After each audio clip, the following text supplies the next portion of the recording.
makadi murezimba matima na seoda muri zita ndoitwa mofela batu kana kuti simple right. Nati ndikudzidzisa inonzi bracket expansion.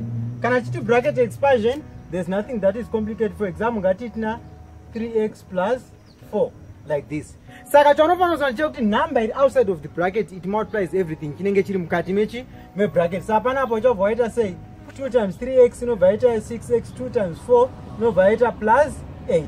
This will be your final answer. But ngatiti pane something chiri kuedwa ku bracket. So pandikuti number outside the bracket, number yakaita kunge okay, ngatiti example, ngatiti tina 5 2y minus 3 plus 7 like this.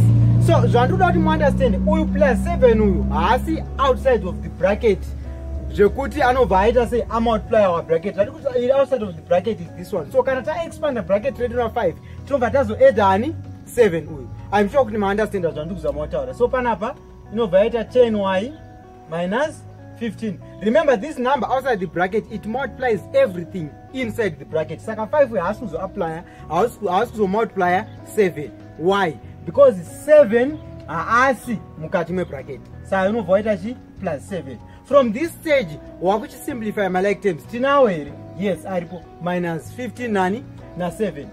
So ninga kutai 10y, not negative, just 10y. Right, y wacha vaita onge 4. Ngati mugadzirisa inenge kucha 10y minus 15 plus 7. Answer yako inobva minus 8. This will be your final answer. Haukwanise kufactor out common factor yedu because wakafactor out. Since iri bracket expansion, wakusara nema brackets futhi. Saka na iri bracket expansion, you just have to expand the bracket. Ndinomba kuti manzwisisa kana uchitodzidziswa neni online mamwe matopics ese usiri kunzwisisa.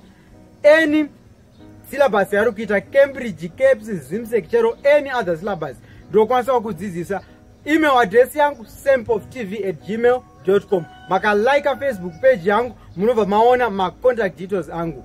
Rambai muine muono, rambai muri mugwara. Stay focused.